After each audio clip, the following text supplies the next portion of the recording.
Good morning, everybody. Welcome to Encounter Church. We're going to start off today like we always do. We'd love it if you'd stand and sing some songs with us. We need no other hiding place.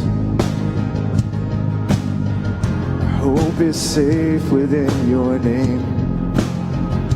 This we know. This we know. Promise never to forsake. You began, you will sustain. This we know. This we know. Come on. I will call upon the Lord, for He alone is strong enough to save. Rise, your shackles are no more, for Jesus Christ has broken every chain.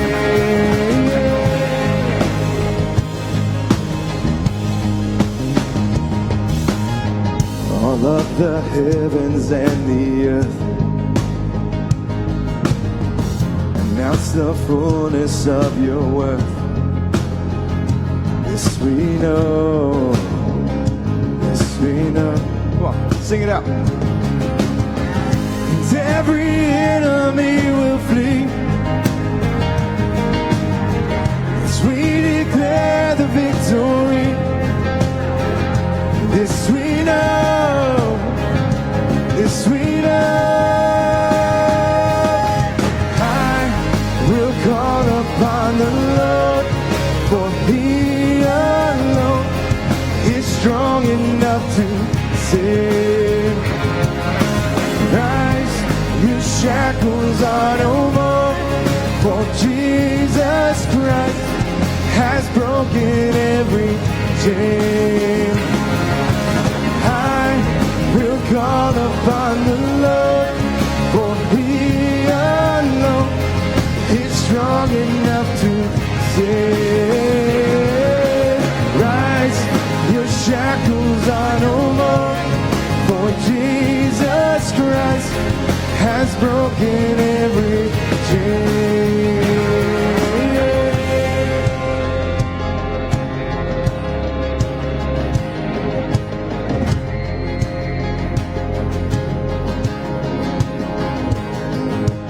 Jesus' name will break every stronghold. Freedom is ours when we call His name. Jesus' name above every other. All hail the power of Jesus' name. Come on. Jesus' name will break every stronghold. Freedom is ours when we call His name. Jesus' name above every other. All hail the power of Jesus' name. All hail the power of Jesus' name.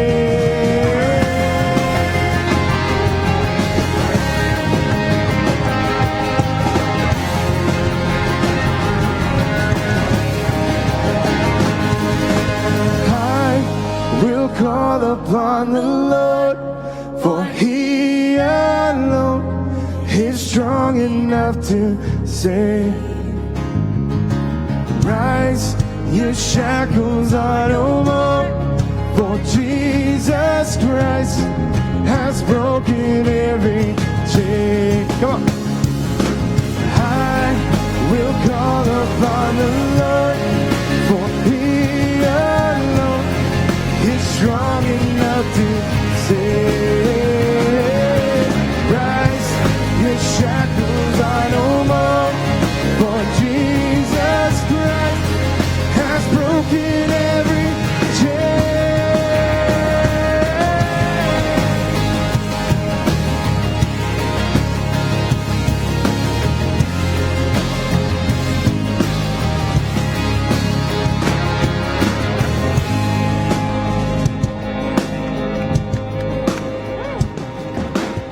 Good morning. Welcome to Encounter Church. My name is Chris Causey. I'm the pastor here, and I'm thrilled that you've chosen to join us today. Whether you're new or you can keep the beat. I was like feeling I was like, man, I feel good. So I'll just go ahead and start right now.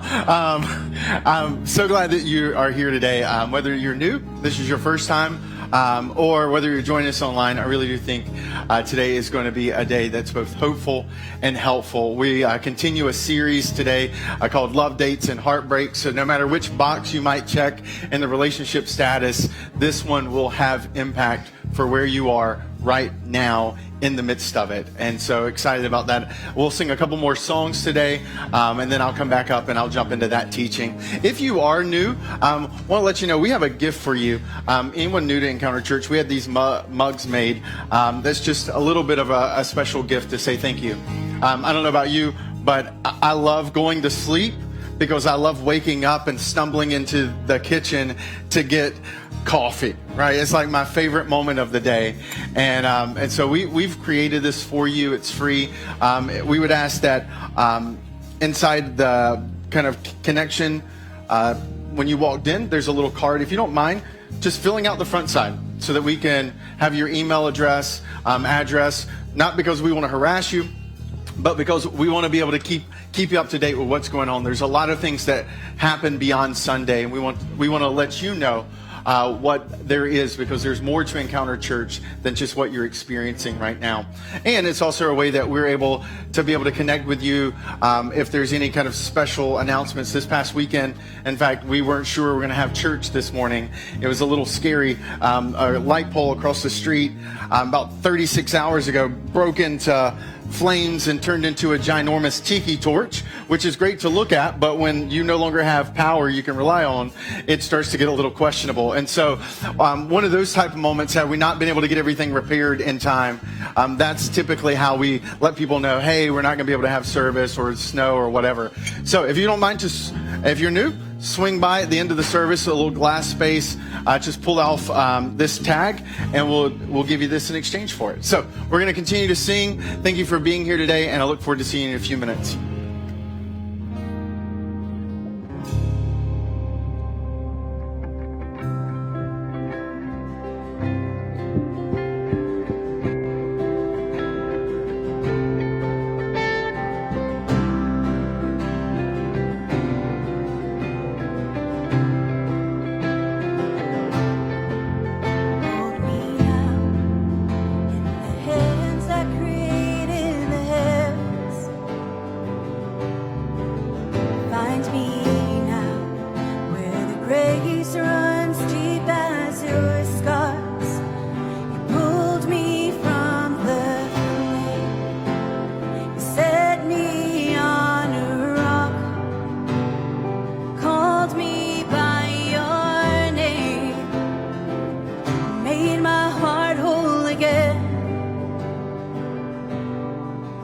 Lift it up, and my knees know a song.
stand high in surrender. I need you now.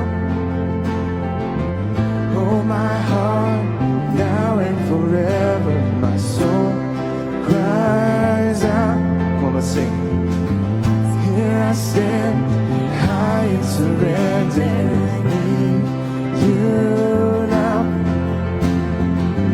Oh, my heart, now and forever, my soul cries out. Here I stand, high in surrender. I need you now. Oh, my heart, now and forever, my soul cries out. Here I stand, high in surrender. I need you now. Oh, my heart, now and forever, my soul cries out. 'Cause once I was broken, you loved my whole heart through. Sin has no hold on me, 'cause your grace holds me now. Healed and forgiven,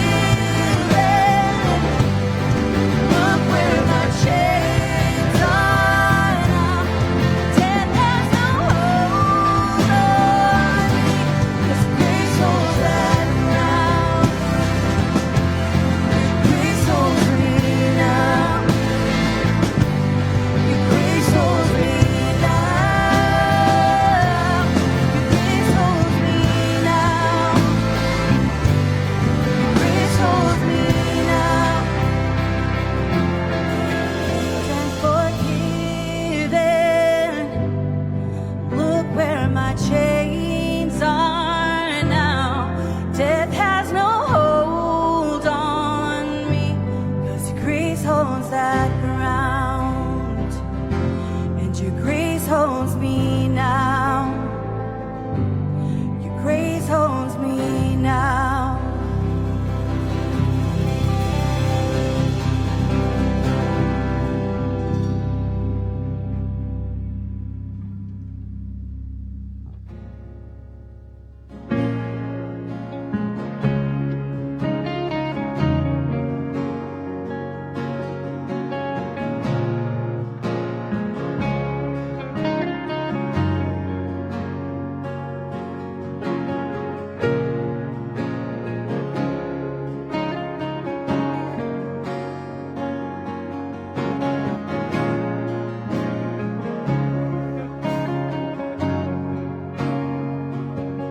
My soul thirsts for things I can't explain.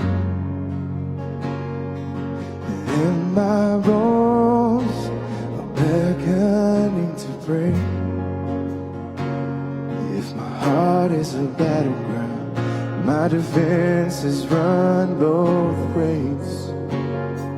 The flesh is a beggar, a thief.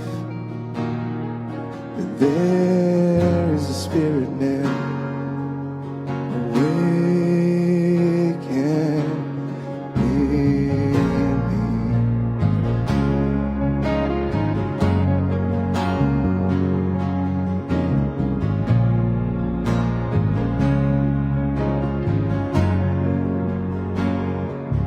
When real life and peace won't make amends, all these start feeling like these ends. Like the world is unraveling, and I'm bound to come undone. There is a shepherd, a priest. There is a comforter.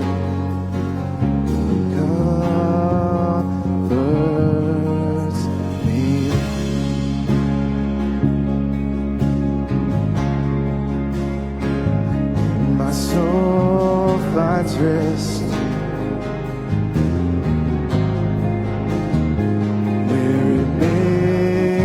sins. Here the blood sets me free.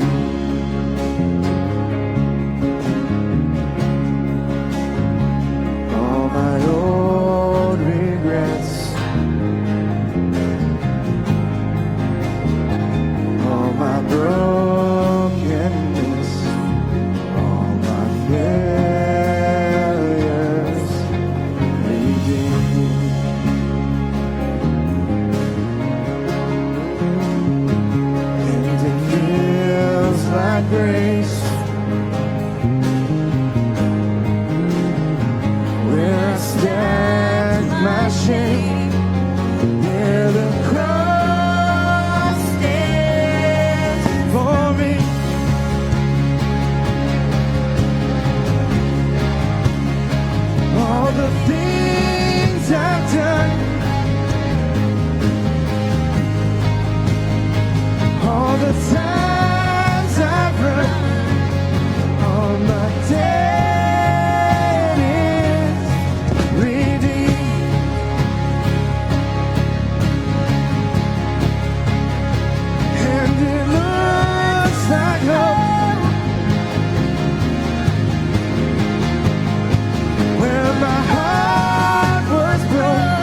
I can't explain.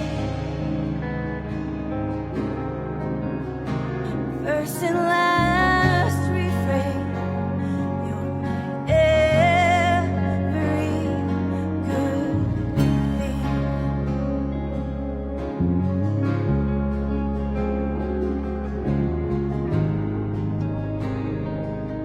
You may be seated.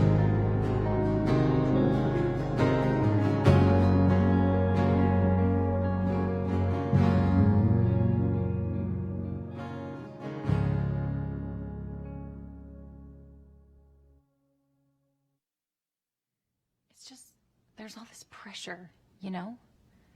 And sometimes it feels like it's right up on me.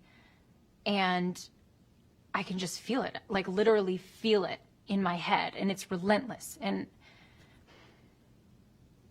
I don't know if it's going to stop. I mean, that's the thing that scares me the most, is that I don't know if it's ever going to stop. Yeah. Well, you do have a nail in your head. It is not about the nail. Are you sure? Because, I mean, I'll bet if we got that out of there... Stop trying to fix it. No, I'm not trying to fix it. I'm just pointing out that maybe the nail is causing... You always do this. You always try to fix things when what I really need is for you to just listen. No, see, I don't think that is what you need. I think what you need is to get the nail See, out. you're not even listening now. Okay, fine. I will listen. Fine. It's just, sometimes it's like, there's this achy, I don't know what it is. And I'm not sleeping very well at all. And all my sweaters are snagged. I mean, all of them. That sounds really hard. It is. Thank you. Ow! Oh, come on. If you would just... Don't.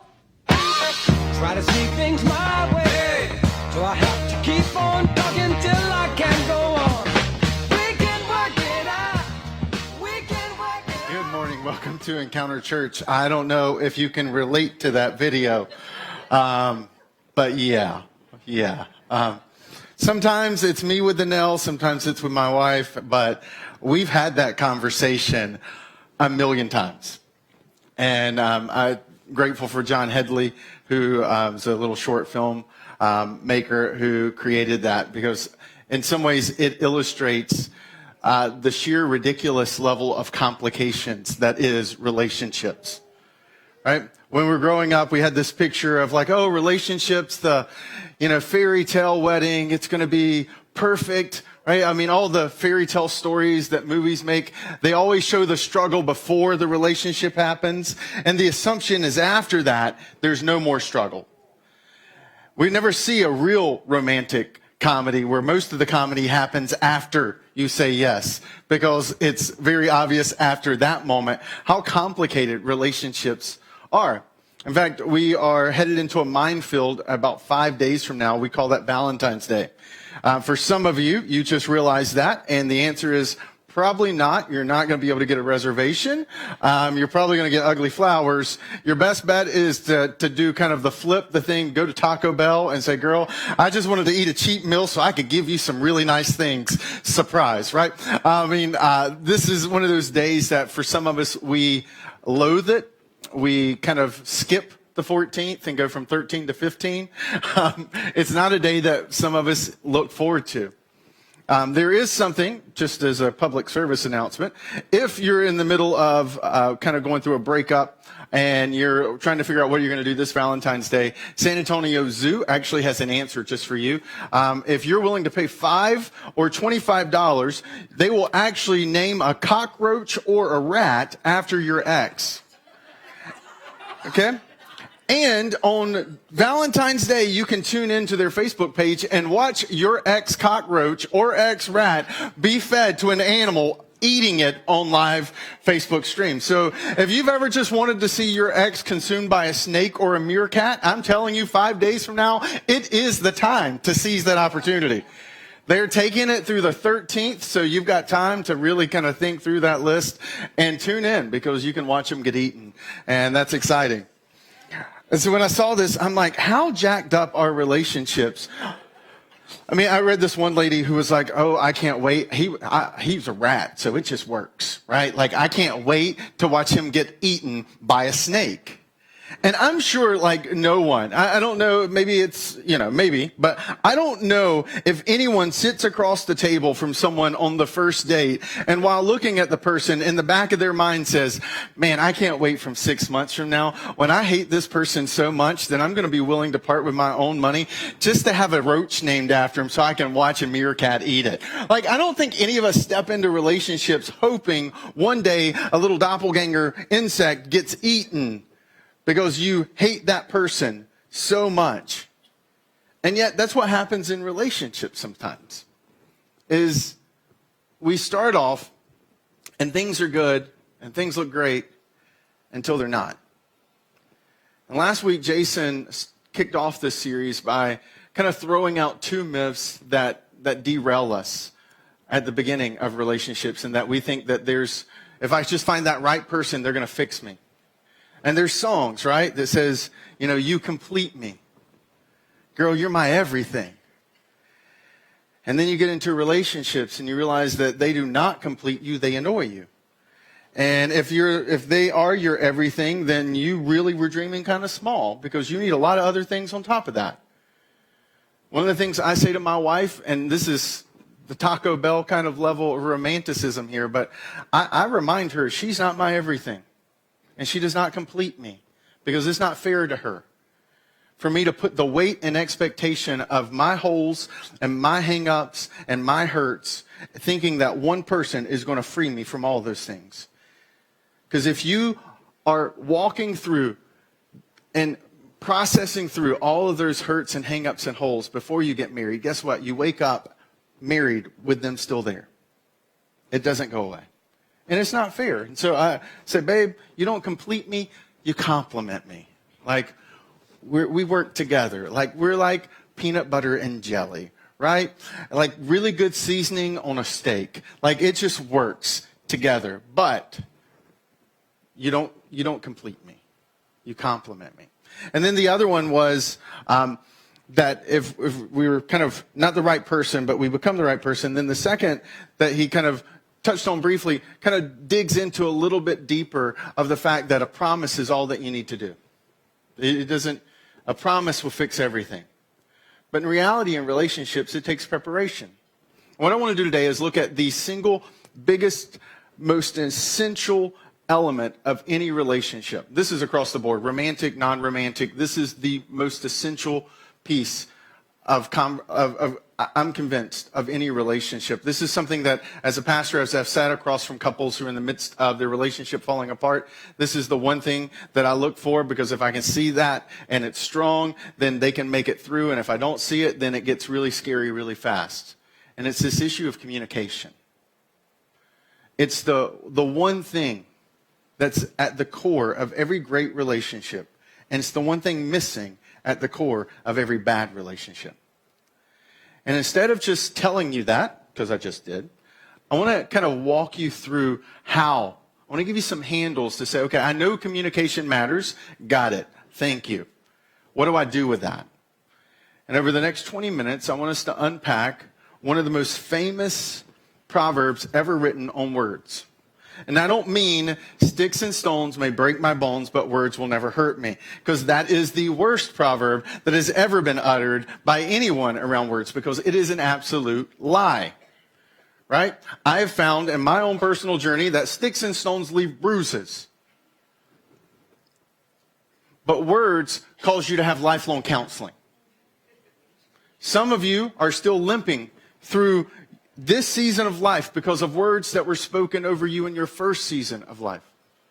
Some of you are still trying to please a mother and a father, even though you're a mother or a father or a grandfather, because of words that were or were not spoken over you growing up. And so what I want to actually do is take us to a proverb written by one of the wisest men who ever lived that actually explains why that proverb about sticks and stones is so horrible. It's found in Proverbs 18, which is a chapter filled with a lot of different pithy sayings around our speech and our words. In fact, if you're a part of Life Group here at Encounter Church, which started 2 weeks ago, so you can still sign up if not, we actually are going to look at 3 more Proverbs from this same chapter, because there's so much in chapter 18 that points us and guides us in how to use our words and how to speak in a way that fulfills and brings what we're about to read in chapter 18, verses 20 and 21. So if you have the message notes in the app, you can go ahead and pull it up. It's already preloaded. If you want to download our app, it's free. It's encounterchurch.com/app. And if not, while you're downloading it, it'll also be on our screen. But here's Proverbs 18, 20, and 21. And this is I think the most essential proverb that Solomon writes. He writes over 100 different proverbs on words alone. And here it is. He says, "From the fruit of their mouth, a person's stomach is filled, and with the harvest of their lips, they are satisfied. The tongue has the power of life and death, and those who live it will eat its fruit." He says that he begins, his build-up is the life and death, but he kind of sets the stage with this imagery at the first part when he says, "From the fruit of the mouth, a person's stomach is filled." So he's actually using this clever little wordplay. He says that from the fruit of the mouth. So what goes in fills this, our stomach. And then, with the same kind of wordplay, he says, but what comes out of our mouth will fill our lives. So what we eat will fill our stomach, but even more importantly, what we say will surround us. He's trying to take something that would be an important essential to life, like eating, and he's trying to show how words even elevate. He's like, no, the most important thing your mouth will do is not eat, it's speak. Because what you eat will only fill your stomach, but what you speak will fill your entire life and the relationships around it. And then he goes on and he says, the tongue has the power of life and death. So he's building off of this imagery, because the word satisfied is really the word fulfilled. So there's this kind of double play. We can miss it in the English that we're reading. And notice that he says life and death. He doesn't say life or death.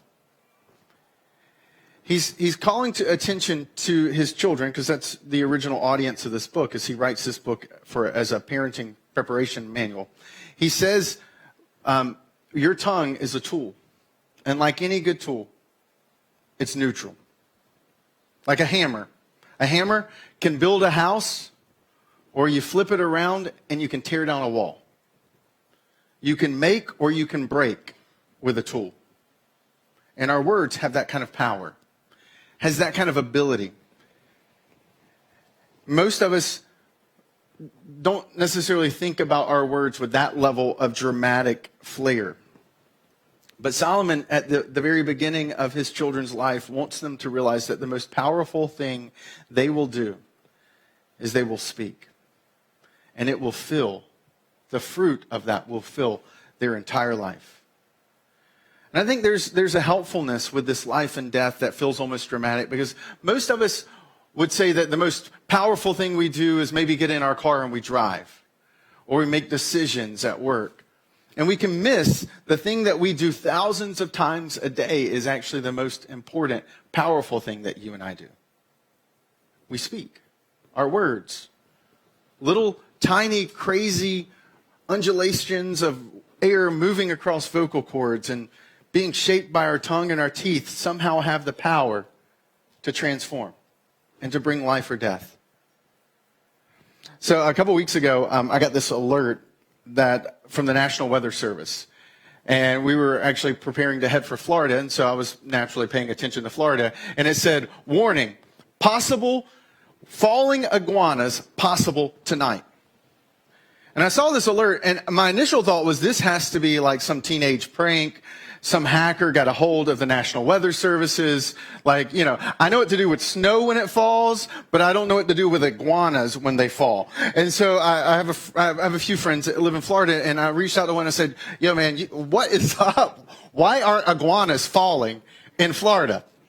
And he's kind of chuckling. He said, oh, it's true. It actually happens here. That's not a prank. And so it turns out iguanas, because they're cold-blooded, Florida recently has had a little bit of a cold snap. I don't know if you saw that this week. Antarctica was warmer than Orlando. Like, no joke. Antarctica 65 degrees. That's a whole different conversation, right? But it was warmer than Orlando. And so Florida is in the midst of this kind of cold snap. And with iguanas being cold-blooded, when they get to around 40 degrees around their body, they actually kind of go catatonic. It's sort of hibernation-ish. And because iguanas' mating rituals require them to perch up in the trees to holler at the ladies as they walk by, when they're up there hollering and then it gets 40, they just freeze up and then they fall. And so, no joke, people are just walking and iguanas are falling out the trees. And so my friend texts me back and he says, dude, that's not the crazy part. The crazy part is there was this guy who went around who saw all these iguanas on the ground and was like, somebody should do something. So he starts picking up iguanas that are all on the street and he puts them in his car and he's driving around. And because it's a cold day, he has his heat on. And so as he's driving down the road, picking up iguanas, the heat slowly warming their little bodies back up. And as he's driving, he starts to feel things crawl on him. And his body is being covered with iguanas all creeping behind him. And he almost wrecks his car in the middle of it. And as I was kind of like laughing and chuckling and I was thinking about this message, it hit me. I was like, oh my goodness, this is the perfect illustration for what Solomon is saying. Communication is cold-blooded. Right? It's cold-blooded. Like our words can either freeze out a relationship or they can bring warmth and life to a relationship. It's like, it's straight cold-blooded. And you knew that. Your ex, you used to say you're cold-blooded. And now you have proof. They're a lizard. All along, you knew it, but now I've confirmed it with science. Don't you feel better today? That was free for you. You don't even have to pay $5 to San Antonio Zoo. You got it figured out. And so what Solomon's trying to do for us here, though, when he's bringing out this life and death, when this realization that our words are neutral, they're tools, it's communication's cold-blooded, we have in our hands this powerful potential. And it's because most of us are never taught how to use our words that we fall into the traps that we fall into. And I think that when we talk about our words, what Solomon is pointing to with the use of life and death and fruit and this imagery of the mouth and stomach and this harvest around you, is that he's like, words aren't just about the intention. I don't know if you've ever been there where you're like, I didn't mean it like that, or I didn't intend for it to offend you. Like, are you going to wear that? Like, you didn't mean you look hideous. Why are you going to go in public? This is dangerous. But it might come out that way. I don't know if you've ever been on the other side of saying something that then it lands and you're like, oh, I didn't mean it like that. See, intention is not enough. What Solomon points to is not just intention, he points to impact. He says, what's the fruit? What does it do? And I came across this really helpful framework about 3 years ago. You see, I have a little girl who I love to death. But she is the exact opposite of me and my wife. Every day she reminds me of that. I'm an introvert. No one's ever going to say, man, that Chris Causey, he's just a bubbly social butterfly. Right? Like, that's never going to be said about me. And my wife is delightful and charming and so much better. Like, if it wasn't for her, I'd be living under a bridge, sucking on a bouillon cube. I know that. I'm grateful for her. But, like, she's not necessarily like this social butterfly either. And yet we have a daughter who is like 100% emotion, 100% words. Like, we're talking and she's like, Daddy, I got to use the bathroom. Will you come with me so we can keep talking? And I'm like, no, baby girl. How about you go to the bathroom and then we'll continue our conversation? Right? Like, I'm not okay with that. Unsanitary. And so, like, oftentimes I'm like, I don't know how to deal with this girl. And so I read a lot because I'm trying to wrap my head around parenting a girl who's going to become a teenager that terrifies me. And since the last time I checked, it is still not legal to build a tower and stick her in it for the next 10 years. I've got to figure out how to manage this thing.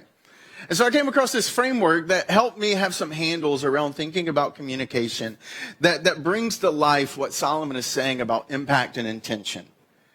And it's a framework that combines both the intent, like was it intentional, was it unintentional, and it brings the impact piece into the equation. And instead of using life or death, because I realize that can be a little heavy and can sound dramatic and can cause a little bit of confusion, I'm going to give you a synonym for what Solomon is saying: constructive and destructive. And so there's this framework where when you kind of put them together with a 2x2 matrix, you create this spectrum where you have words that are intentionally destructive, you have words that are unintentionally destructive, you have words that are unintentionally constructive, and you have words that are intentionally constructive. And this is a helpful framework because all of us, when we talk, we are falling into one of those four categories when we speak. And this is a framework that's continued to serve me. It's serving me right now with this 8-year-old little girl that I'm still trying to figure out how to lead well, because God made her a way, and I want to partner with him and how he's made her and not force her to try to pretend to be me, but to really help her flourish in who he's made her to be.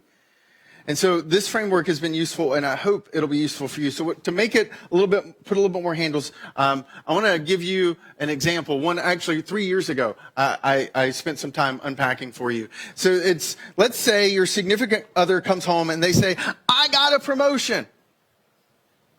I want to show you what the response would look like in each one of those four quadrants. The first one, intentionally destructive, would go like this: "That sounds like a lot of responsibility to take on. Are you going to spend even fewer nights at home now?" I don't know about you, but I can already feel the cold-blooded chill creep in that conversation. And there's pretty much no conversation that happens after that moment. Except maybe 5 minutes from that moment, someone's mother-in-law is being referenced, and it just goes downhill from there, right? I mean, that's pretty much probably what happens after that statement. And that's a really intentionally destructive. You're intentionally frustrated and you're going after, and you're doing the exact opposite of responding to what they're talking about. You're trying to tear them down. The unintentionally destructive, though, sounds a little bit different. That one goes, "What's for dinner?" It's like, "I got a promotion." What's for dinner? Maybe it's your kid comes home. I passed the test. I worked so hard." You need to get ready. We have practice. Your coworker, "Hey, I got it. I did it. I sold it. I delivered. I closed on the sale. It's awesome." Where's that report I asked you for yesterday? Now, we didn't mean it to be mean. But what happens in the way it lands unintentionally is it's destructive. And it tears down. And it looks over. And it hurts. And this is one where typically one or the other is like, "What? What did I say? What happened? You were excited. Now you're not excited." "I was excited because I'm hungry." What just... And then that chill comes in. And for the rest of the night, 5 or 6 hours, there's just a chill in the relationship. And if you don't talk about it, you wake up the next morning, there's a distance that's still there, that lingered from overnight. Because you don't sleep off distance. You don't sleep off repair.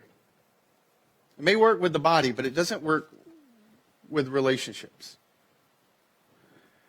And a lot of times where this one happens, when you say "What's for dinner?" is that the nonverbals are really important. And that typically, this is, let me get on the soapbox for a second. This is why telephones are one of the worst things that have happened to humanity. When our telephones got unclipped from the wall and put in our hands. I heard a researcher recently say that when phones had cords, we didn't. But when our phones lost the cords, we gained one.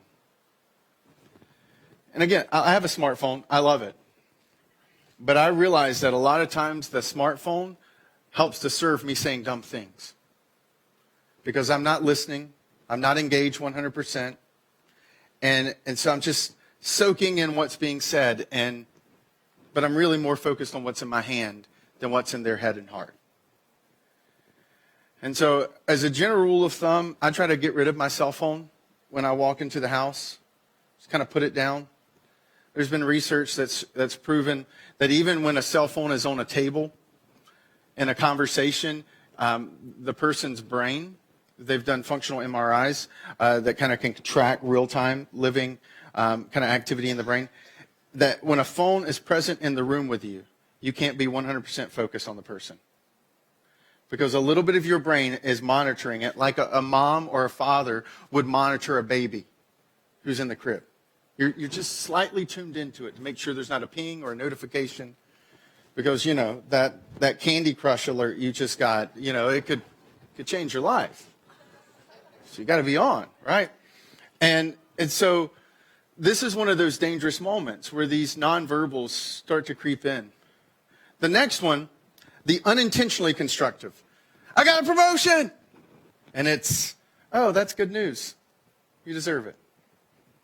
That's it. Good news, you deserve it. That may not sound like that. Maybe it's another thing like they come in and I failed my test or, you know, I got cut from the team, or, you know, this person said this to me today, and you say, well, it could have been worse, or you'll be fine, or at least it wasn't, you know, fill in the blank. You know, we have other ways we do this. Don't worry. Oh, I'm sure it'll work out. It's not that big of a deal. I mean, I catch myself as a parent doing this all the time. Ella brings in something, and it seems like, I mean, if I was paying attention, it's a really big deal to her. And I'm like, when I was your age, that wasn't a problem. That wasn't a big deal. You know, like I never got told I walked uphill both ways with snow, but I'm pretty sure I say some version of that when she comes in with a problem. And again, I'm not validating it. I'm not listening to her heart. I'm not hearing what she's saying. And so it's unintentional. I'm not being intentional about my response. I'm just on autopilot. I got a lot of things bouncing around my head. I've got a lot of things going on, and I just kind of respond and I move on. Because I'm emotionally tapped, and I don't have a lot of emotional energy to spend on her. And so I just move on. And if there's any one of these three so far where I get most afraid, it's actually this one. Because this one feels like everything's okay. With the other two, you can kind of pick up on something, and you can label it. You can say to the other person, or the other person can say to you, I just felt like you weren't, you know, like it seemed mean how you responded, or you dismissed me. But this one, it's really hard to be the other person and say, well, you didn't really like hear me. Because the person can say, of course I heard you. I said that was good news. If you've ever found yourself arguing about something you should not be arguing about, it's because you probably started here. You didn't validate, you didn't hear, you didn't pick up on the nonverbals. And what typically marks this one is that nonverbally you're not present. Your words give lip service, but you're moving on even when the other person isn't. And this is oftentimes where I watch couples get into a little bit of a trap. And it's not even a trap, it's more like a rut. And then it's autopilot. I don't know if you've ever had one of those weeks where you say, what did I talk? Did we talk this week? And it was more like logistics. It was coordination. It was, you know, this time, this place. How was your day? Good. Oh, great. Oh, good. You know, fine. You just get into this rut of this autopilot. And people can live in that quadrant for years and decades. I don't know if you've ever gone back home or visited like one of those older couples now that you're an adult, and you sit there and you listen to them talk, and you're like, what do these people talk about? There's like the most boring conversation ever. It's because they're living in this place. They're not engaging heart to heart. It's just out of my head. All right, moving on. Next thing.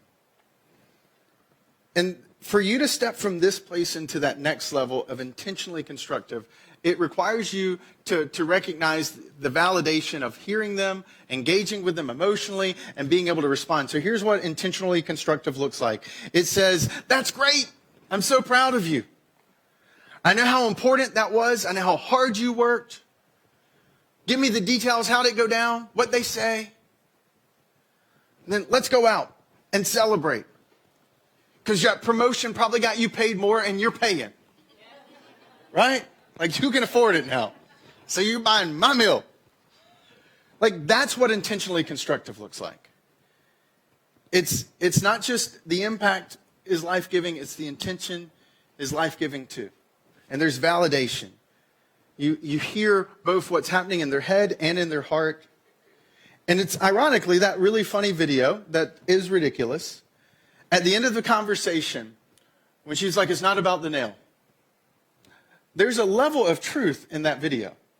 Because when does she finally respond to him and say thank you? It's when he goes, that must be tough. Because sometimes conversationally in relationships, we're not looking for the other person to solve our problem.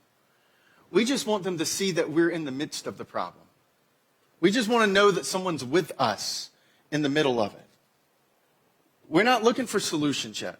We just want to know, do I have someone beside me? Because one of the most important things that we all long for is to have someone we can belong to. And that's not always romantic, right? We grow up into that. It's called family. And in that sense, when she goes, thank you, is because he finally validated what she was going through. He was like, I see you. I hear you. I know I'm here with you. And she's like, oh, thank you. Now, I don't want you to think that this is always like warm, fuzzy stuff. Constructive doesn't always mean happy.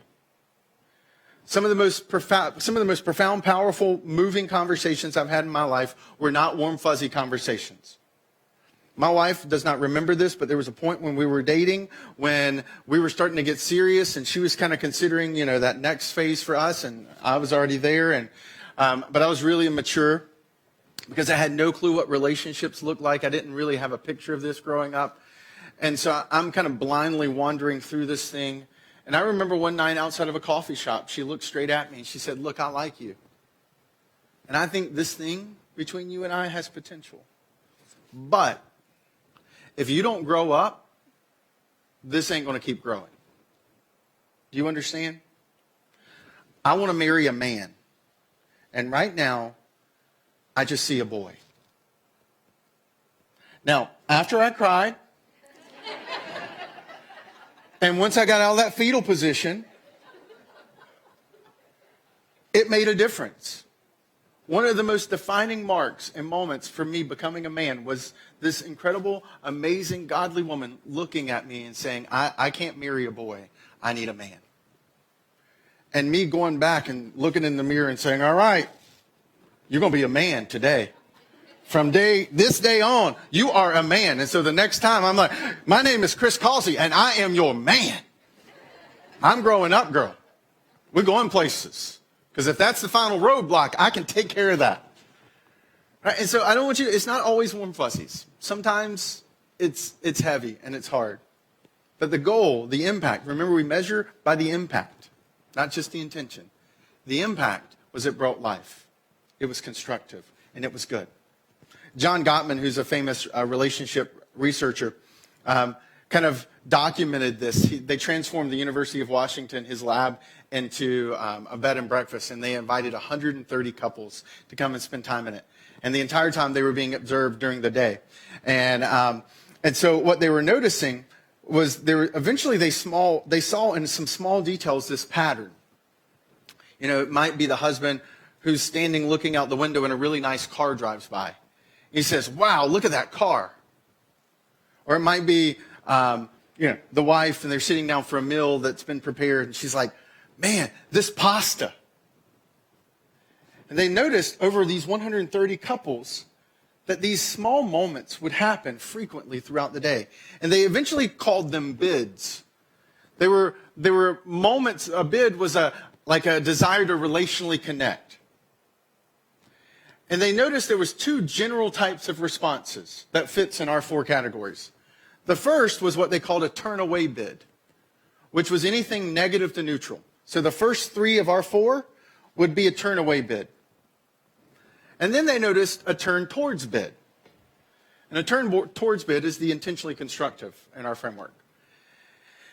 What was fascinating about the research, though, wasn't that they noticed this pattern. it was that they followed these 130 newlyweds for 6 years. And at the end of the 6 years, they noticed this trend. The ones who were divorced after 6 years, what stood out about them was that they had turn away bids almost 70% of the time.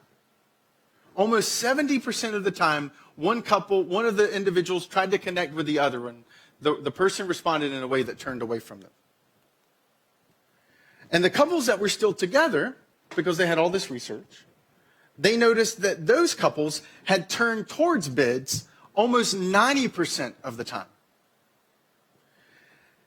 And it's partially because of this research that Gottman became kind of culturally famous for being able to watch a couple interact with each other. And after watching just a brief interaction, could tell you whether or not in 6 years he could predict they would be divorced. And it's because of this research. Because he noticed that the lifeblood of relationships was communication.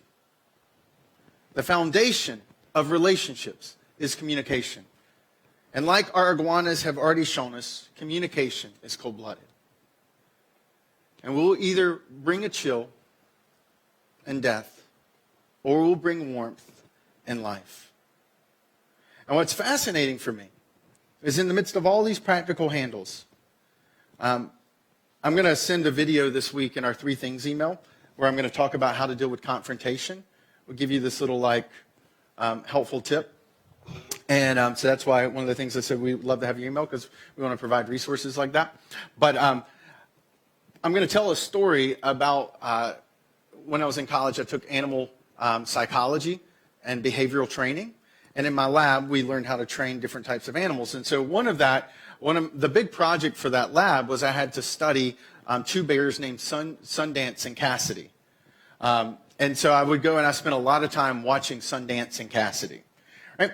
And one of the things that I noticed with bears or the lions or all the other animals that I spent time with during that semester in observation of them is that I've never seen a relational couple in the animal kingdom sit down with a counselor and say, I just don't feel like he's listening to me. I've never seen penguins waddle in and say, how can I help you? And it's like, I just feel like our communication's not strong. Like, she gave me an egg and then she disappeared. And she was gone for months. She never told me where she was. I'm having trust issues, right? Like, there is no animal in the animal kingdom that has that level of problem. So why are words so important to us? Why are words the foundation and the lifeblood of the relationships that you and I are in? You see, I think words are special.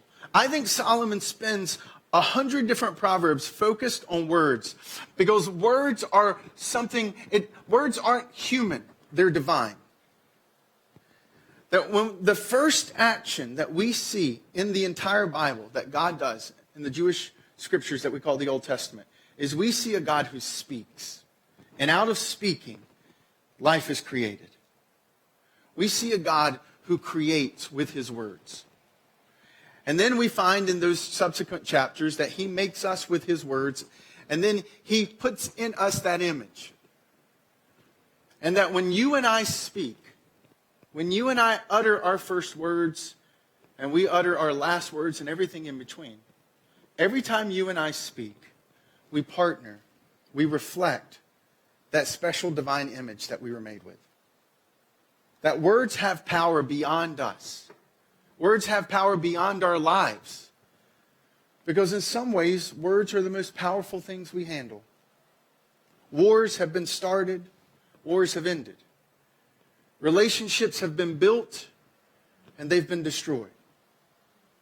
Empires have risen and fallen with words. Slavery was abolished with words. It's the most powerful thing you and I do. And when the New Testament writers were trying to sum up and describe what it was like to interact with Jesus, they said he was the living word. It was like if God spoke, but it had skin. He's the living word. Because when we talk about words, when we speak our words, In some way, shape, and form, we create a world with the words we use. That world will either be filled with life or that world will be filled with death. And the power, the person responsible for filling that world is the person who speaks those words. So imagine, maybe, I don't know what your world looks like now, but imagine if this week you went in determined to speak words that bring life, that are intentional, that are constructive, that builds up, that fosters, that draws out the best of those around us, the best in that significant other, the best in your coworkers, the best in your kids. Imagine if that was your intentionality this week. That was the impact your words had. Imagine the world you would build, and imagine what would fill it. And I would be willing to wager that if you fill your world with those type of words, you will never, ever, ever have to fear someone paying $5 to name a roach after you. Any and at all. Let's pray. God, thank you. Thank you for your words that bring life. Thank you for the word that is life, Jesus Christ. Thank you, God, that you not only wrote your words down to give guidance and life to us, but that you came down, that you walked among us, and that with your words and with your action, you conveyed truth, that you made declarations over us, that with the cross, you said something about us. With the cross, you purchased freedom for us. And thank you because of you, Jesus, because of the hope that resides in you. We can see relationships transformed. We can see our lives transformed. And we can be transformed because of you.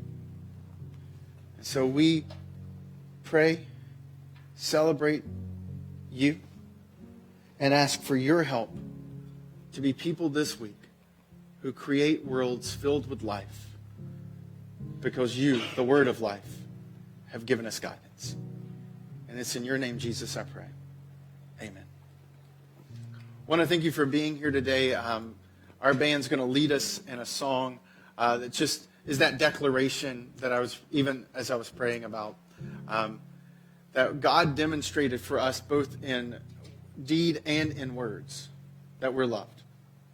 That at the core of Christianity is one of the images of the Christian faith is a cross. And the cross is a love letter that says to you and to me that we're loved, that we're wanted, that we're pursued, that no matter what you've done, no matter what has been done to you, they no longer have to define you, that because of the living word, we can have fresh life and be people who speak fresh life. And so in the last 5 minutes, our band's going to lead us in that declaration. And for some of us, we may just need to sit and absorb the words that God has already said about you. For some of us, we need to kind of pause and maybe in the message notes or maybe in a text message, apologize to someone. Or to begin to take a first step in beginning to create a world where our words bring life. And that while they sing, you'll notice as we're standing, there'll be some of our team members passing a basket. And let me tell you why, especially if you're new. That basket is one of the ways that we want to connect with you. We have the app, which is free, which allows you to connect with us. You can send prayer requests because we pray for you. I get an alert on my phone the moment you submit a prayer request. And almost any point of the day, except when I'm sleeping, but God's not sleeping, so that's good, right? I pull that out and I pray for you right away. And our team prays for you right away. And then we have set aside time where we come together to pray for you too. And it's confidential. And if you don't have the app or you're not sure about submitting in the app, you can take that connection card I referenced earlier. You can just drop it in the basket and we'll get that and we'll pray for you this week. It's also a moment for those who call Encounter Church home that we're able to practice our generosity. Everything that we do here happens because of you and the generosity that you have. We are a church that's fueled by you. And in about a month from now, or 2 months from now, we'll celebrate our egg drop, which is just a huge hug we give to our community. And that's all paid for. All of that happens because of your generosity. And so that's another one of those reasons during that moment you'll see that. And there's different ways to give, but that's one of the ways that some of you choose to give. And so I want to invite you to stand. I want to thank you for being here. And I'm excited to imagine what in the next few minutes God can do in our hearts and our lives and the worlds that we can begin to create out of this moment.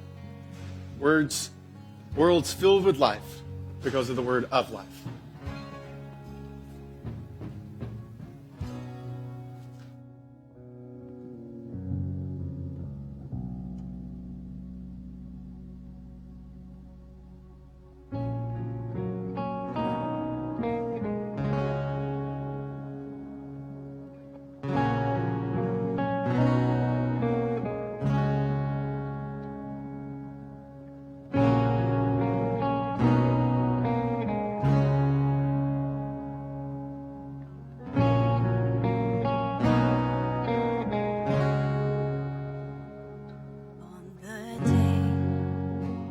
That death surrendered to the mighty cross of Jesus Christ, the earth would shake beneath the weight of darkness skies.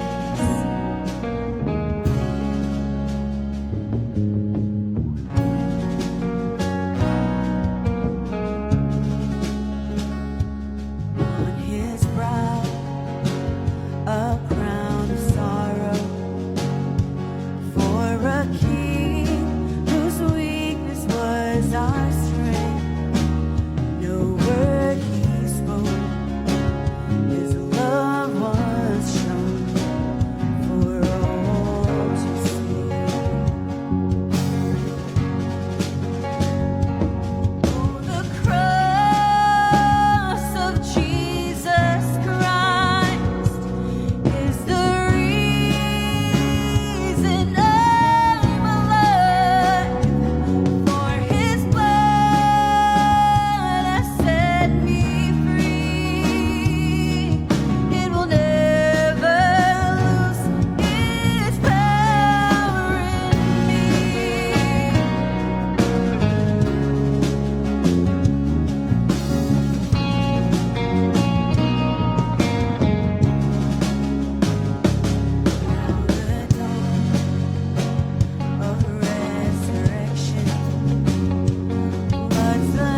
Just a reminder that you can rest in today. The one who is life breathes life into us so that we in turn can breathe life of words of life into others. So rest in that today. As you leave today, feel free to stop by Starting Point if you are looking to get connected with a life group as they are starting up. We'd love for you to do that. And as a reminder, as Chris mentioned earlier in the service, if this is your first Sunday, we would love for you to stop by Starting Point and receive that free mug. So please do that as well. We're so glad that you joined us today. We hope today's message was hopeful and helpful to you. Have a great Sunday, and we look forward to seeing you next Sunday. Take care.